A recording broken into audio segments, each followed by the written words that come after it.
Welcome. I'm Glenn Anderson with the Olympia Fellowship of Reconciliation.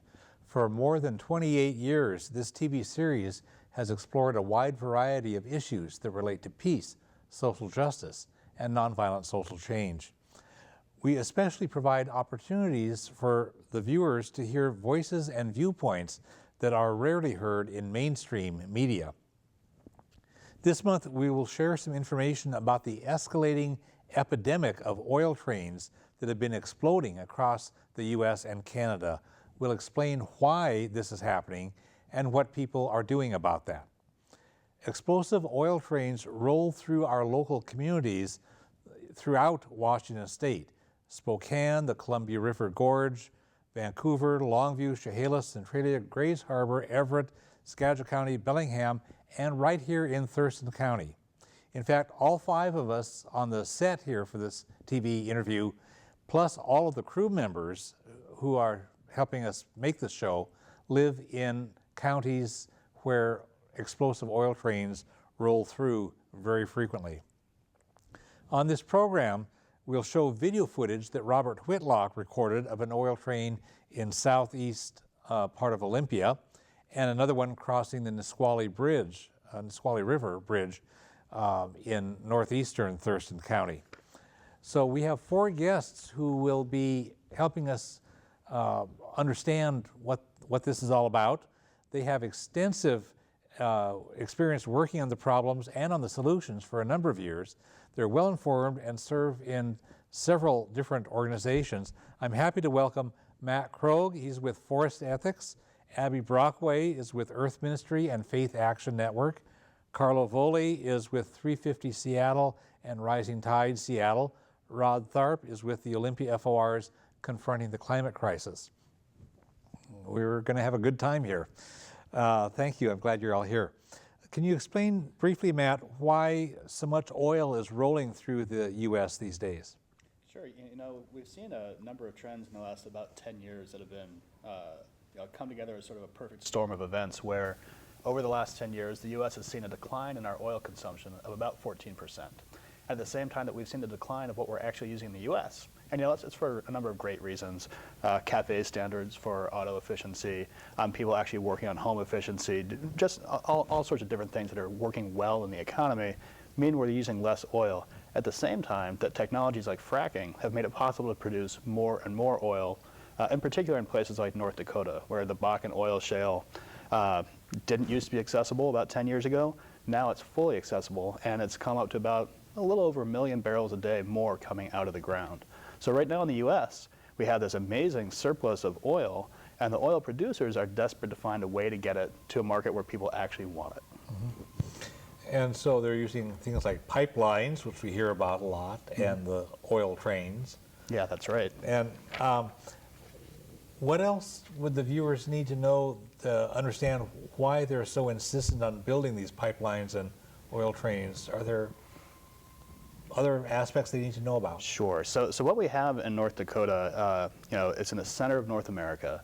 It's a fairly large deposit of oil. And right now there is pipeline capacity. They could actually be using about 400,000 barrels a day of pipeline capacity. But instead they're choosing to put oil on trains and send it east and west. They do have some capacity. They could go north-south. They could go to the Gulf Coast.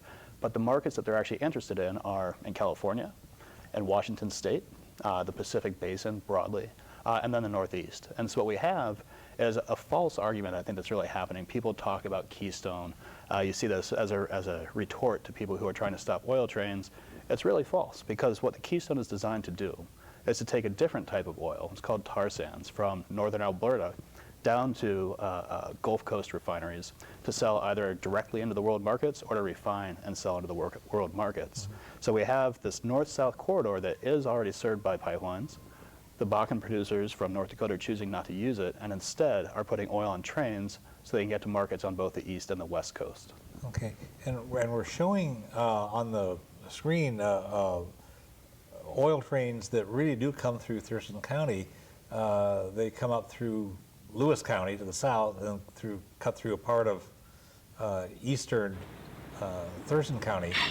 We have trains coming up through by Rich Road, where the rail line comes, and by Yelm Highway that goes out toward Nisqually. So Robert Whitlock, one of our local members of the Fellowship of Reconciliation, who's active with our climate group, has videotaped a number of these. And is there anything else we need to know about trains? Rod, do you have anything else we need to know about trains or routes? One is the length of them, but also the fact that they go through a large number of towns through Washington State, everything from Spokane, but also Centralia, Chehalis, and then along the Puget Sound, and then through Tacoma, and they go right through Seattle. And there's a tunnel in Seattle that they go, a mile-long tunnel, I believe, that they go under in Seattle. Yeah, and we'll be talking about that as well. The Centralia and Chehalis routes, if you ever have been in those towns, the trains go right through the middle of downtown, and those places are highly vulnerable to explosions. Yeah, you know, as we think about safety, or as we talk about safety, you know, we've seen a lot of statements from the rail companies about what they're planning to do or going to do. And Burlington Northern has just announced that they will reduce oil train speeds to 35 miles per hour in urban centers with more than 100,000 people. So when you look at the different towns that Howard was just referring to in Washington, you know, there's maybe 2 urban centers, and the other dozens of towns, we're going to see, we just heard from Washougal earlier today that they're seeing trains coming through at 45, 50 miles an hour, these oil trains. There's no slowdown. Yeah. Abby, you have a concern about this, and it really grabbed you, especially with the one that exploded in Quebec in July 5th of 2013. Tell us how that moved you, or anything else we should know about that experience. Yeah, in Lac-Mégantic in Quebec, there was a huge train accident that happened. And when I heard the news and started to investigate further about the cause of what happened, realizing that this train was parked on a hill, and there was a single conductor responsible for that train, that there was the brakes had failed, and what had happened was they set some hand brakes, which is what they're supposed to do. There's some air brakes also, that there's 2 braking systems that they use. And there was a fire that happened. Firefighters came, put it out, and actually turned an air compressor off, and that decompressed, causing the handbrakes to not hold that train.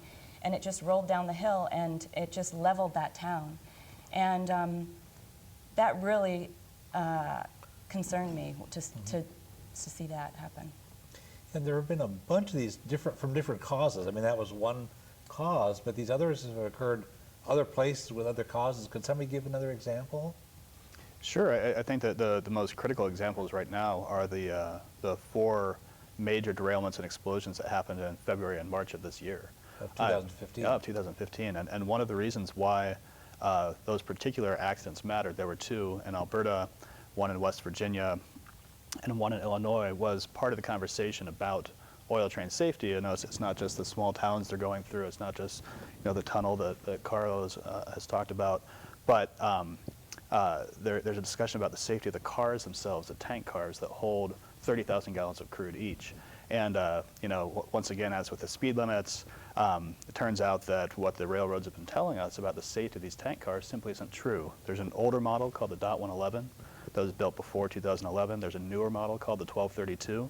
And all 4 of those accidents that had derailments and explosions back to back over 4 weeks in February and March of 2015, all of them were the new, most highest quality engineering standards, and those all blew up. Yeah.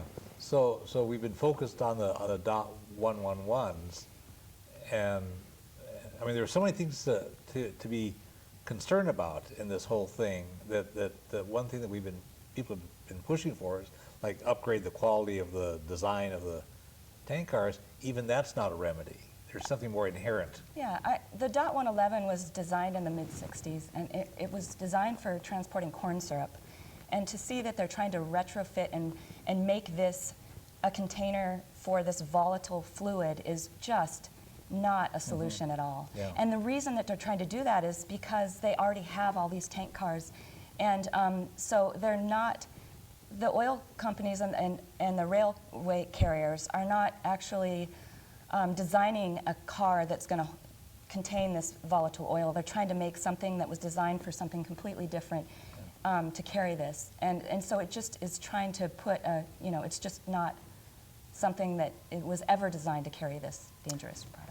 Yeah, and something else new that we found with these latest derailments in February was that up to now we thought that only backing crude exploded. And 2 of these train derailments happened in Ontario, in the province of Ontario. Luckily in non-urban areas, out in the countryside, but they also derailed and exploded or caught fire. And it turns out that they were carrying tar sands from Alberta. And up to now, we never imagined that they would explode. I mean, tar sands is known for if it spills in the water, it will sink and create a permanent environmental disaster. But in this case, it did catch fire. And it turns out that they mixed the tar sands bitumen, which is kind of like a peanut butter kind of consistency. They mix it with diluted natural gas, and I think also some backing crude, so that it flows into the tank cars, and that's what caused it to explode. So the whole argument that they can transport tar sands by rail safely is now being proven wrong too. Yeah. And actually, one really important development in March of 2015, Senator Maria Cantwell introduced legislation, which we can talk about in more detail in a bit. But one of the primary things in that legislation was her call for an immediate ban on both the DOT 111s and the 1232s for transporting any kind of flammable fluid, whether it's ethanol or tar sands or Bakken. And frankly, that's virtually all the tank cars they have right now. Yeah. So the basic statement there is using these tank cars, any of them, is simply unsafe. Right. And this is geographically widespread. You've given examples from different places, and you provided a map that we can look at on the screen showing the vast network of rails throughout the U.S. and the blast zones. Tell us what the concept of blast zone is. Sure. So the map that you can see on the screen is from a website that we built at my group, Forest Ethics, and it's blast-zone.org, or you can find it at forestethics.org. And what we did was map all the primary rail routes for oil trains in North America, so both Canada and the U.S. And we used a couple different data sources, and one of the things we've asked is for people to call in and let us know what areas we missed. And so you can put in your own address, you can put in anybody's address and search on the map and see whether or not that address is in the blast zone. So when we say the blast zone, what we're talking about is the distance that they evacuate in the event of a derailment of an oil train that also includes a puncture and a fire. And depending on the number of cars involved, depending on the amount of oil spilled, depending on the geography, realistically they could go from almost no evacuation, as happened with 3 cars that tipped over in Seattle, to 5-mile evacuation downwind, as they did in the Castleton, North Dakota disaster, trying to keep people away from the toxic plume.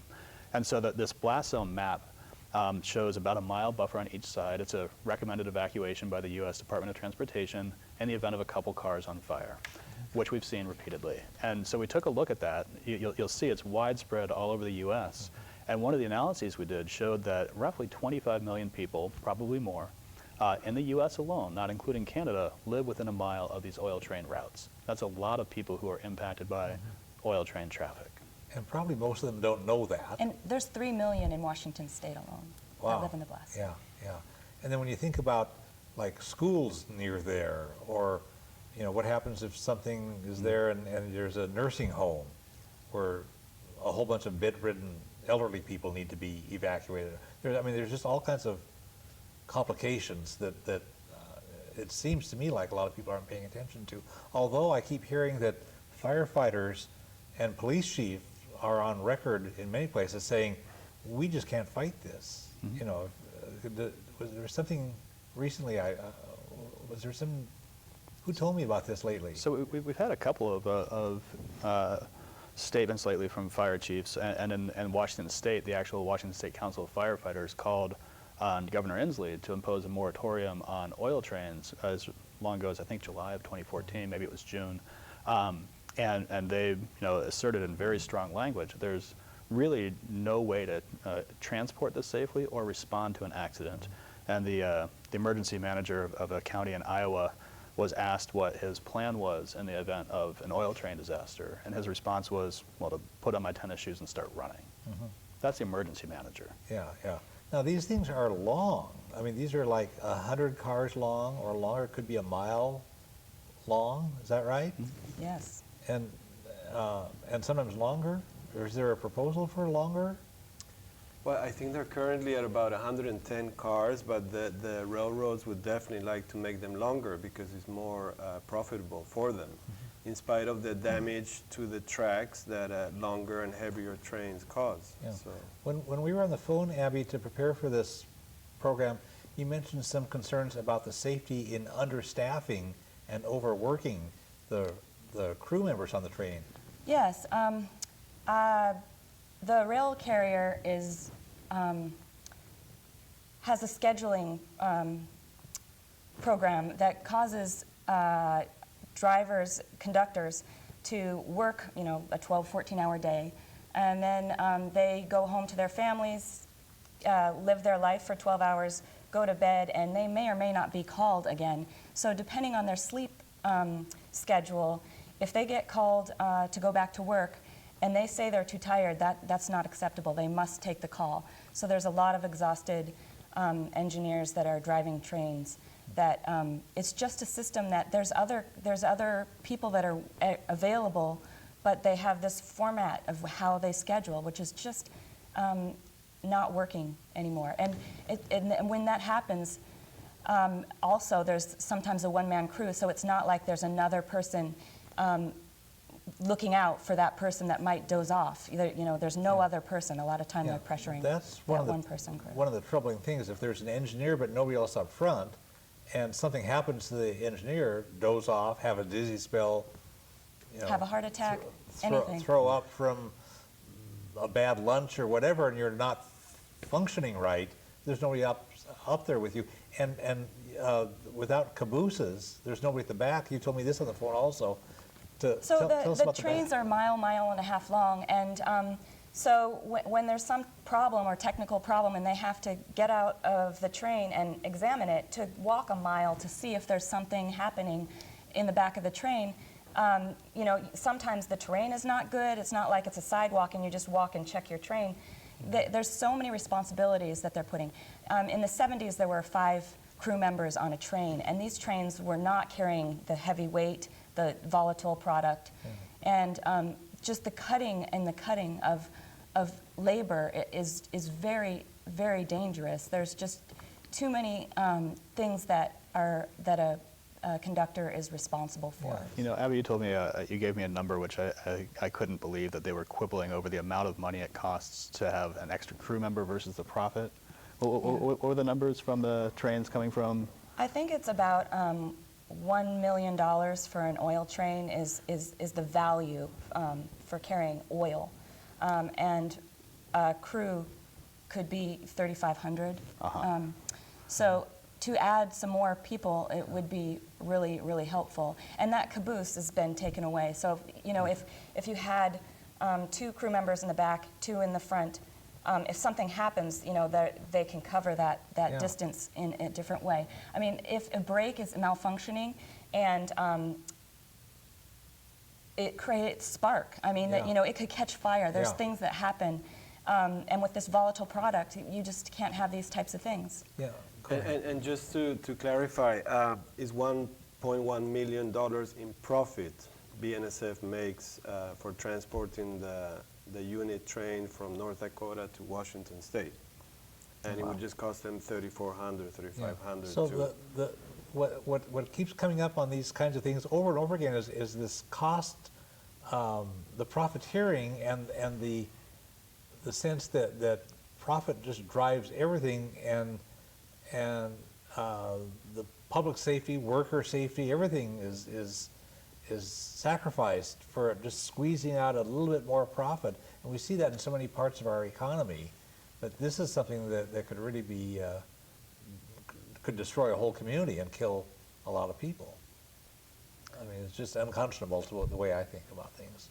Yeah, I think it's a super interesting question. What's going to, and I know both Abby and Carlo are going to talk about plans for what to do with rail in the future.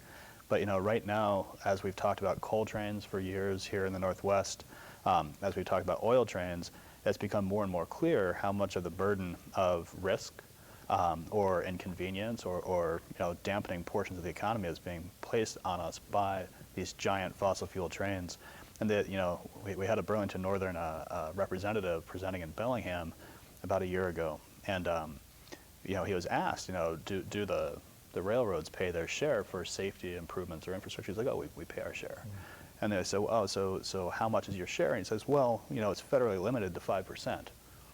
And so if you're a community that wants an overpass or an underpass, any kind of grade separation where, instead of having to bump across the tracks, when you cross the tracks in your car, you can go over or under, for safety reasons, you will be paying 95% or more. And Burlington Northern confessed that their actual number is usually closer to 2%. Yeah, and that's true for what I've heard from somebody from Grays Harbor who's working on the oil issue, is that it's true of like grade crossing, a road that, you get a lot of wear on that road, a lot of wear on the rails, and it compresses and stuff. And so when the county or a state highway has to rebuild that, or a city government, that disproportionality pertains there as well, on let alone anything as expensive as a underpass or overpass. Right. So when we were on the phone, you mentioned this reality that we have with the climate, about how the climate, the atmosphere can only absorb so much carbon dioxide before it gets really, really messy, and that the limit is going to get reached, and where it's like 2 degrees Celsius or whatever, and a lot of people say less than that is where the threshold should be. But the amount of oil and coal underground is so much more that they're going to have to keep that in the ground. And you mentioned this in the phone, and that's something that we've grappled with a lot in the Olympia FOR climate group that Rod and I are part of. Yeah, Bill McKibben talks about doing the math, and that our world carbon budget of emitting is 565 gigatons. So we have this carbon budget. We've got oil exploration in the books with these fossil fuel companies that have 5 times more. I think it's like 2,700 gigatons of carbon, valued.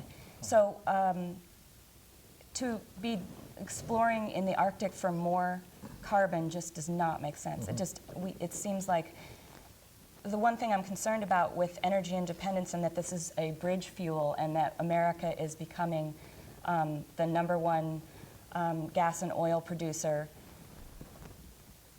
I feel like we're really in this boom and bust cycle, which is how this capitalist culture works. This is our security. If we're going to slowly transition to a new future, we are just trading it away. And I'm also concerned about how we're trading this energy security so for water. Our water is something that is a precious resource. So I wonder about that. Yeah, and that's at risk. And they use a lot of water in fracking. All of these environmental implications. If there's a spill of oil, you ruin the spawning beds for fish. There's all this stuff is connected, and we're just not attentive to that. as a society. And you have the example in California now with the extreme drought they're experiencing. The governor earlier in April announced water restrictions for the general population. But one of the largest water consumers in the state of California is the oil and gas fracking industry. And they're not being asked to conserve their water use at all. Right. Besides, they're also polluting the aquifers in California. Abby, I think, alluded to something that's important in this conversation about oil trains as well, which is that, we're going to need oil for a while, right? So, some. And, we have the traditional ways of producing oil that relatively easily produced out of wells in a variety of places.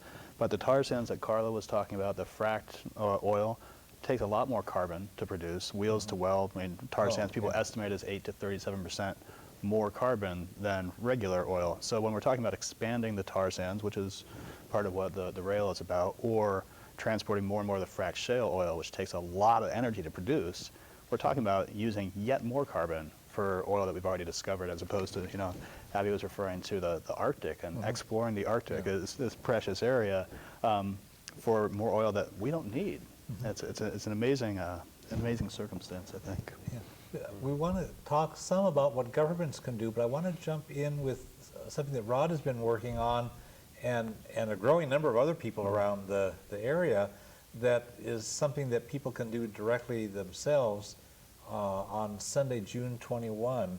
Can you sketch out what the basic sense of it is, and then we can explore this a bit further? All right.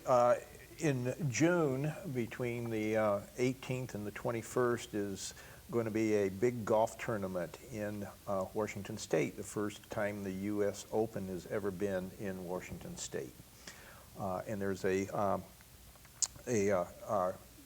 actually a public links course that's right on the water of Puget Sound, just south of Tacoma Narrows, about 4 miles south of the Tacoma Narrows Bridge at Chambers Bay.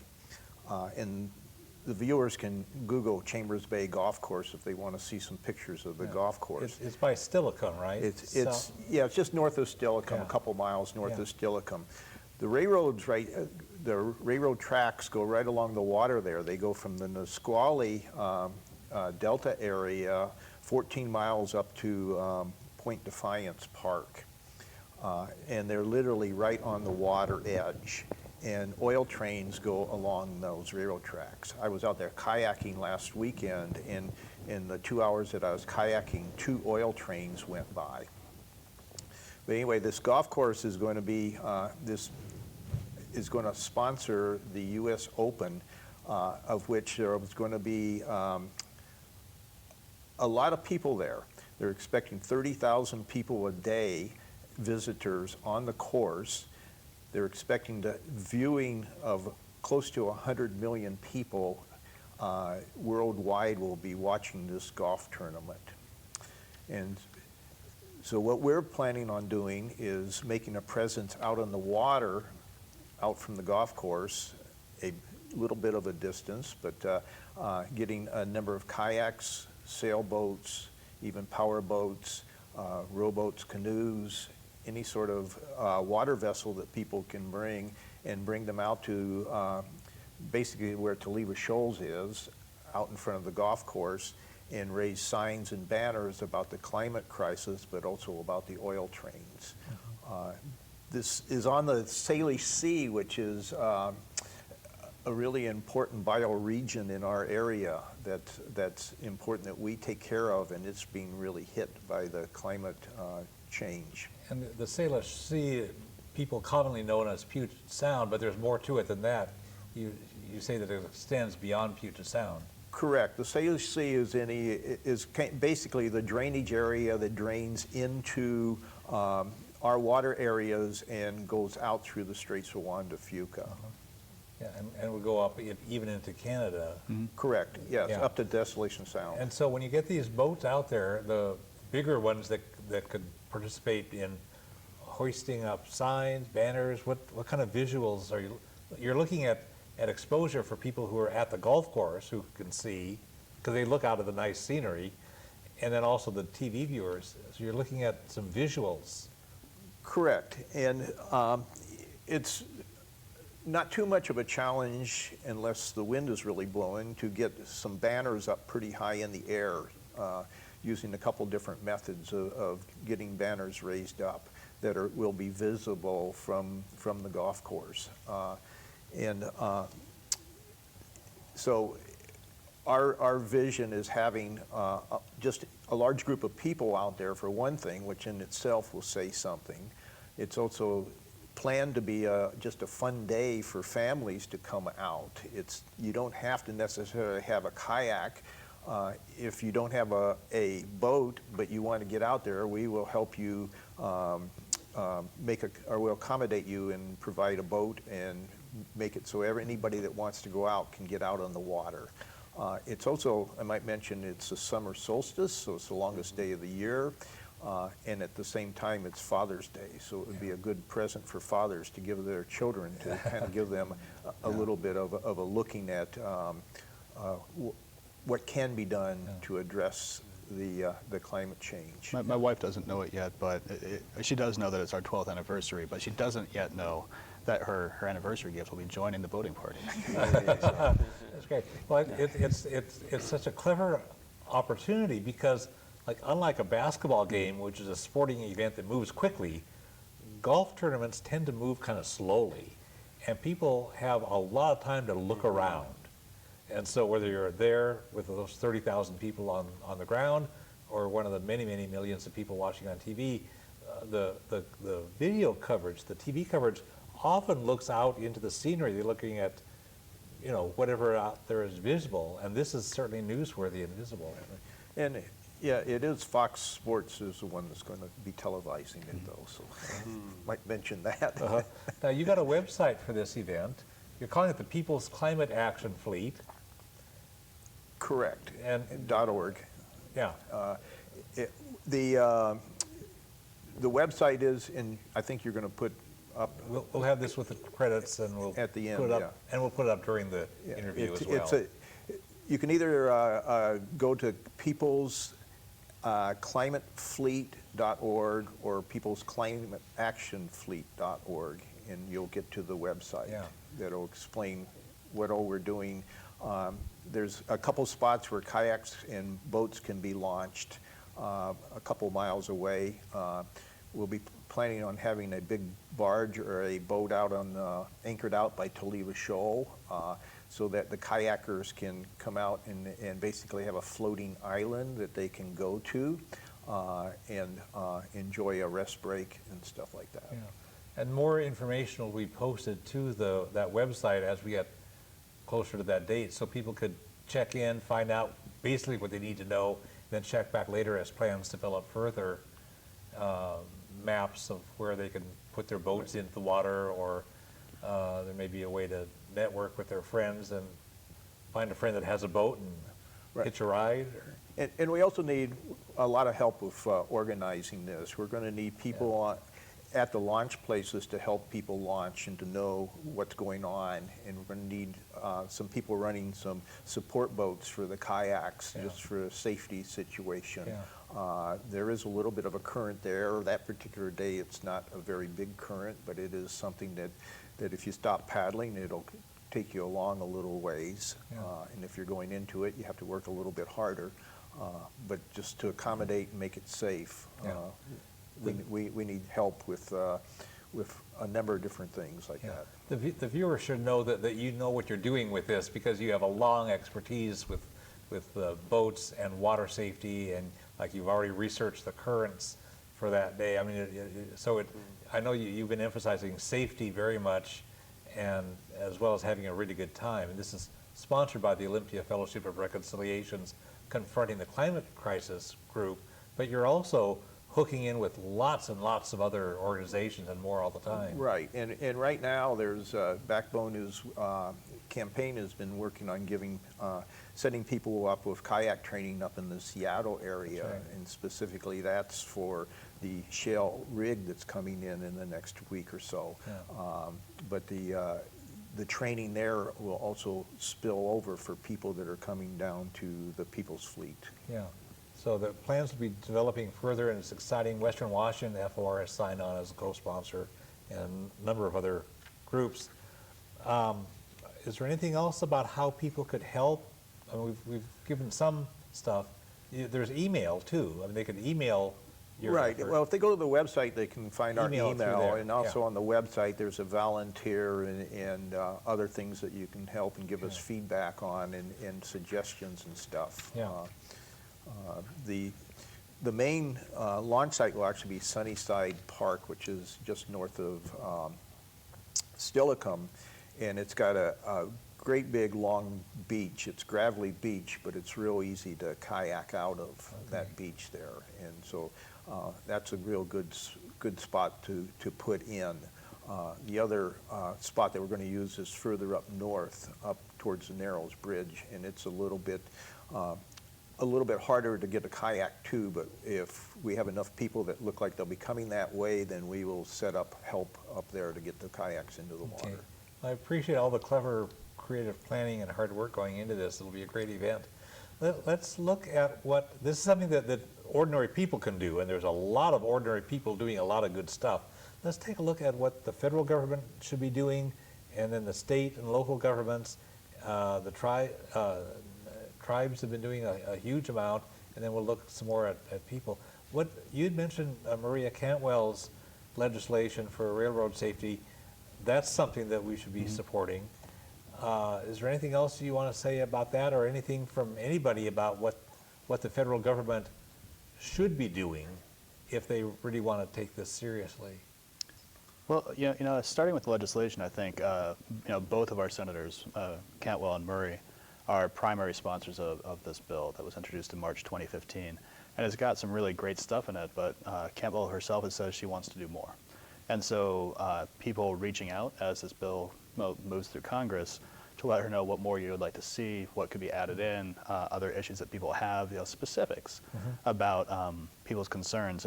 We talked to Murray's staff, and their comment was, one of the reasons we have proposed this bill is because we have heard from literally every town on the rail routes in Washington State. And so it's people speaking out and talking to their electeds that's going to move them. The other thing Abby mentioned earlier, that the DOT 111 cars were designed in the 60s, early 70s. And what we're starting to hear from the federal agencies is sort of a refrain of how dangerous these cars are. The National Transportation Safety Board has been talking about DOT 111 problems since 1991. And for the first time, the Federal Railroad Administration, which actually has some oversight, they compared the DOT 111 to a Pinto in terms of its safety. This is the acting administrator. People younger than we are might Sorry, not remember the when Pinto is a notably unsafe car that also blows up, automobile, and then compared the Pinto and the supposedly better 1232 and said, well, the 1232 is the DOT 111 with a 5-mile-per-hour bumper. And so we have the agencies starting to say the right thing, but by the middle of May, we'll have a new set of federal rules, the final rules, that, as far as we can tell right now, are going nowhere near as far as the legislation being proposed by the senators. And so at the federal level, the question is, can you transport oil both safely and profitably? And when you look at what they're planning for, the newest possible engineered car is supposed to be puncture-free at 16 miles an hour or slower. These are cars that are traveling 50 miles an hour. And I think at a very basic level, if they can't make them safe at the speed they travel, they shouldn't be allowed at all. Right. And that's what I would like to see the conversation at the federal level address. Yeah. I'd like to see the federal level stop encouraging more drilling for oil and stop encouraging more coal. I mean, you have these elected officials from Obama on down who say one thing, but the policies are still supporting more of the same. And we need to, I'd like to see people get very clear with these people that you can't just talk a good game and think that you're going to fool us. You've got to walk the talk. And there's various federal agencies that are still allowing all that awful stuff, including Army Corps of Engineers, and EPA hasn't done as much as they should, and Obama keeps giving more drilling permits. And well, I think what Abby was talking about in terms of how much carbon, what we have for reserves right now, we have so much more than we should burn if we're going to try to keep climate change below 2 degrees Celsius. And the idea that we're going to pursue an all-of-the-above energy policy, which would access yet more unproven reserves in the Arctic or anywhere else, when realistically we have all we need. We know what we can use to transition off of fossil fuels. To continue to develop those resources, as you say, is unconscionable. And it goes back to money in politics and the corrupted political system we have, and how the oil corporations, have a lot of influence with our senators and Congress people and departments, right? Right. So they can get away with it because they've corrupted the system, and the Supreme Court and other powers that be have allowed that to happen. But for people working on the cleaning up our campaign financing and stuff, the mantra is becoming whatever other issue you work on as your main issue, cleaning up the campaign financing has to be your other parallel issue, because until we fix that, we're not going to make the progress we need on whether it's on environment or energy or foreign policy or whatever, I have to say though that one of the things that one of the reasons why having people participate, why Abby's going to talk about her direct action, the types of stuff that both Rod and Carla have been doing, why it's so important to actually stop this infrastructure development is if we're going to keep, these fossil fuels in the ground, one of the things we have to do is stop their ability to transport them where they want to sell it, right? And so these years of fighting the coal terminals in the Northwest, we've stopped, and everybody here has participated, 5 out of 7 proposals. And likewise, since we've actually started fighting oil terminals, so this whole industry for oil trains is dependent on the unit trains that folks have been describing going to terminals that can receive them. So they have to build a terminal that can take these giant trains and offload it. And so we have about 20 more on the West Coast that are proposed right now, including 6 that have yet to be built in Washington State. And stopping those terminals and stopping pipelines, which we've been doing. There's 2 major pipelines in BC. There's the Keystone XL, which hopefully we'll hear soon, won't be going through. If we can stop these distribution systems, we can actually keep it in the ground. It's sort of the reverse field of dreams, right? If you don't build it, they won't come. I like that. That's right. Yeah. But so this is really the power of people power, because this has been happening all over the place. I mean, the Native American tribes here and the First Nations in Canada and people in communities all over the place. Poor community. One of you mentioned to me on the phone when we were preparing for the program how, and I've read a lot about this, that poor communities in like Houston and some of the Gulf Coast areas where they have refineries have been really, really working effectively to protect their rights and their health and their environment from these refineries and the stuff. So there's people power happening everywhere, and it cuts across racial justice and economic justice and healthcare concerns. So there's a lot of nurses and doctors working on these things. It's amazing to see how the people power is turning a lot of this around. So we should not lose hope on that. I know state and local governments have done a lot. A lot of local governments have said we don't want these things. Governor Inslee has done pretty well on climate. He could do better, but he's at least staked that out as something he works on. And other states are working too. As far as oil and coal, he's been quite clear. He's against the coal export terminals and transportation of coal, but when it relates to oil trains, he's been very ambiguous. And we'd love to see him be a bit more forthright and clear, as far as his opposition to these oil trains that are endangering our communities and ecosystems. And we have, Senator Cantwell and Patty Murray taking some of the strongest positions in the country to try and regulate these oil trains. And our governor, although he's known as the greenest governor in the country, he's not really doing much about oil trains. I think it's actually a critical thing. When you look at the numbers or the probability, right now, on average, according to Eric DePlace at Sightline Institute, we see about 2, I think it is, freight trains derail in Washington State a week. Now, those aren't oil trains, it's just freight trains, right? But then we look at the cost-benefit analysis the federal government has done for the new federal rules on these tank car standards. And they project 200 derailments of oil trains over the next 20 years. That's 10 a year. And so, you know, when you look at these odds, you know, the question of if an oil train will derail and blow up in Washington, it's not an if, it's a when. And you know, for me, if I were Governor Inslee, I would want to know when that happens in Washington State, that I'd done everything I could to protect the state from an oil train disaster. Well, as an elected official, you need to pay attention to what your legacy is going to be and what your reputation. And no governor is going to want to be, except for the really, really stupid ones, the really corrupt ones, but no governor really is going to want to be the guy who, or the gal who allowed some disaster to wipe out one of their cities and hundreds of their people or something. I mean, that's the kind of thing that would just, it would be a tag that you would never live down. Mm-hmm. Well, I mean, we've seen Governor Cuomo in New York take at least some level of action where he said, you know, he directed all of his agencies to fully research through their permitting processes what the impacts of the various proposals they have might be, directed them to work as closely as possible with the federal agencies to provide as much safety as possible. You know, we've seen different types of action at different levels of government. We've seen requests for a moratorium from cities, or, you know, highest possible safety standards. And I would like to see Governor Inslee and any governor in these circumstances do the same thing, to direct their agencies to take every possible path to ensure that if they're going to be bringing oil trains in, that those agencies do everything they can to make it as safe as possible. And we have yet to see that happen. Yeah, yeah.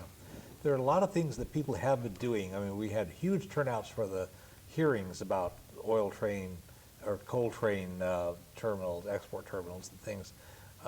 You took a bold action up in Everett on September 2 of 2014 about the oil trains. We have a photo of you on the top of the tripod. Tell us about that action. You told us a while back in this interview about how concerned you were from that Quebec. Yeah, Lac Megantic really started my interest in understanding the danger of oil trains moving through our communities. And a year after that, that was in July of 2013. In July of 2014, I heard a radio story about an engineer named Curtis Ruckert who was fired by BNSF. He was doing a brake inspection, which was a routine thing to do, and listening to that Lac Megantic story and how the brakes failed and caused this train to just wipe out the town and 47 people were killed. That when I heard that he got fired for a brake inspection, they were trying to stick to a schedule. He was accused of a delay, like a work slowdown or something. That really, I'm starting to see that the rail carriers cutting a lot of corners. They're really wanting to make more profit, make trains longer, do all these different things. So that really affected me. He ended up losing his house, and he was fired for, I believe he's a hero. He was absolutely standing up for the people, and he's concerned about the brakes. He's trying to run this train by himself, and I just feel like, you know, he stuck his neck out for us, and he needs to be supported in this community as somebody that says, look, we've got to inspect these brakes and do the checklist of safety procedures. So you were led to do this bold action. Tell us about the action. I'll just say one more thing. That Okay. 2 weeks after that radio story, there was a derailment by my daughter's school. My daughter is in the blast zone, 1 mile from, her school is 1 mile away from the blast zone. And this derailment was 5 miles per hour. The track conditions were great, and 5 oil trains tipped over. And this could have been an explosion. I mean, if the train was moving at any other speed, you know, I don't know what would have happened. But that really rocked me. And I had written, you know, gone to tons of hearings, written letters, done everything I could think of, and I just was at that point where I feel that it is so dangerous that we are living in such a vulnerable time with these trains coming through and what could happen, seeing these explosions coming in clusters. I climbed to the top of a tripod with 4 others, and we locked down in the Everett rail yard. We've been charged with trespassing and with blocking an oil train. And we were actually actively petitioning the government, asking Governor Inslee for an oil train moratorium. I believe as soon as the right tanker car is invented, and if, when those happen, if we can get enough of these safety situations addressed, we'll see if the oil companies and they opt to transport by rail. I just don't know that it's going to happen. Yeah, it's economically profitable for them because they We are paying the price. Because they can The communities are paying the price. The burden Right. is shifted on That's us. right. They We're shift- so vulnerable. Yeah, economists call that externalizing the costs. And I don't understand if Governor Inslee, a former trial attorney, sees his state, he would understand the risks of what is happening. I do think there's more that he could do. I think that this was absolutely something that needs to happen. Yeah. I feel like BNSF is trespassing against us. We've been charged with trespass, but I would just raise the question that I believe that in all of this conversation and addressing all of these risks, that each community is being trespassed daily when each oil train comes through our communities. Yeah. Well, and thank you for your bold action. That's great. That's good for all of us. Just in early April, the Swinomish Nation up in Skagit County sued Burlington Northern Santa Fe BNSF Railroad for trespassing on their reservation. They had an agreement, a long-standing agreement for a long time, and BNSF kept violating it. They ran longer trains, heavier trains, more trains, and the Swinomish Nation kept saying, stop doing that, you're violating the agreement. And they asked over and over, and the railroad just kind of brushed them off. And they sued now in early April of 2015. Somebody knows more about this than I do. Yeah, I mean, it's been an incredible turn of events with the Swinomish, like you said, in early April, suing BNSF and seeking a legal injunction for BNSF to no longer carry back-in crude across the reservation, and to get to the 2 refineries in Anacortes, in March Point, the Tesoro and the Shell refinery. The tracks pass through the reservation. And basically in 1991, after over 100 years of BNSF running their tracks through the reservation without formal permission or any agreement, they signed an agreement where BNSF would not have more than 1 train each way with more than 25 cars per day, and would inform at least once per month to the tribe what type of cargo was being transported.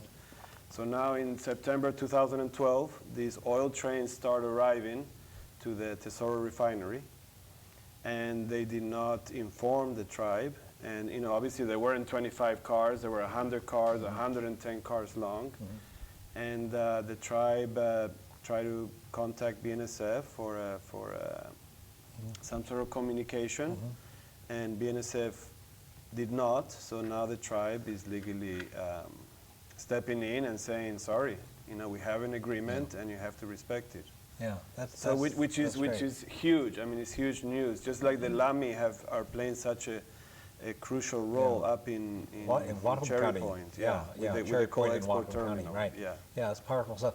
I want to cover a couple more points in the remaining 5 minutes that we have. One is there's great work going on that you're involved with, and other folks where Seattle, the Port of Seattle, is allowing Shell to store their Arctic drilling equipment at the Port of Seattle. A lot of people are really opposing that. There's stuff on that. We don't have time to get into it, but that's one other thing that's people power that's happening. Another thing is you're involved, Carlo, with the alternative about how we can do railroading better, something called solutionary rail. And if you could tell us just like briefly about that, because we got a couple more things to do. Yeah, so basically Solutionary Rail, which is a vision of the Backbone Campaign, who put together a team of experts nationwide, the goal is to electrify the railroads in the U.S. because worldwide, over half of all freight is transported in electrified trains. And for every 1 ton of freight that is transported by electric rail uses 5% of the energy that a diesel truck would, for the same ton on the freeways. So we have a proposal for Warren Buffett to start with the Northern Transcon that goes from Seattle to Chicago to electrify those tracks and use renewable energy.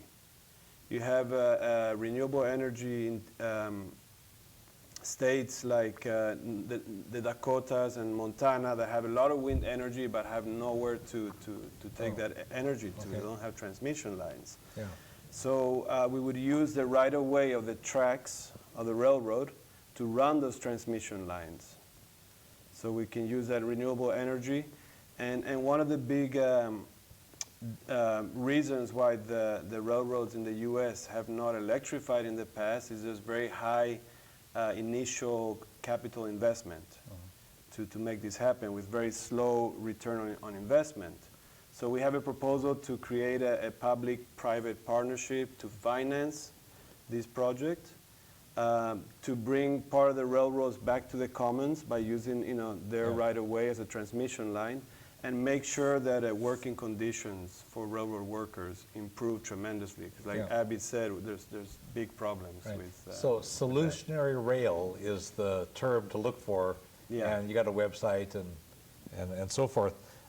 There was also, we're talking about the organizing aspect, there was a great conference recently at the Evergreen State College Longhouse, and we have a photo to show of people who were there looking. It was environmentalists, railroad workers, and a bunch of other people. It was a great coming together. We've had people come together across constituencies. One of the fun things in September of 2014, when people were gearing up for the big climate march back east, was in Washington, D.C., the Cowboy and Indian Alliance came. They had ranchers who are annoyed by the pipeline and the railroad stuff, and then Indians who are concerned likewise. So they had the Cowboys and Indians Alliance that went to Washington, D.C. The new CIA. Yeah. The new CIA, yes. That's right, yes, good. So just real quick on that, though,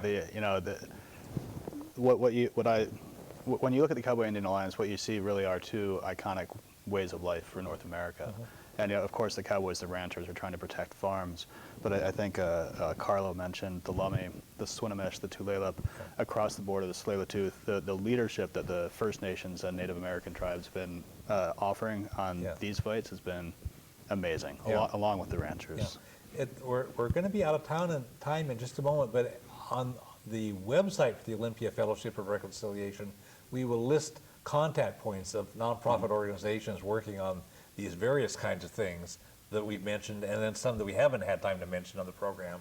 And that'll be at olympiafor.org, click TV programs, and then scroll down to the May 2015 program, then click the program description in either Word or PDF version. We'll have all that stuff listed there, and we'll also have some things in the credits for this program. So I want to appreciate all the work that you folks have been doing. I want to thank also the folks who've been watching. Sometimes people shy away from dealing with the climate crisis because it's so big and it can feel overwhelming. But what happens is when people actually get involved and work on it, you meet some really great people who are fun to work with, and you can make progress by empowering ourselves and others to turn this thing around, and that's what we need to do. The Olympia Fellowship of Reconciliation Confronting the Climate Crisis group meets every month. You'll see information about us on the climate crisis part of www.olympiafor.org. The website also has information about other issues that we work on. We really are all one human family. We all share one planet. We can create a better world, but we all have to work at it. And the world needs exactly what you have to offer. Thanks.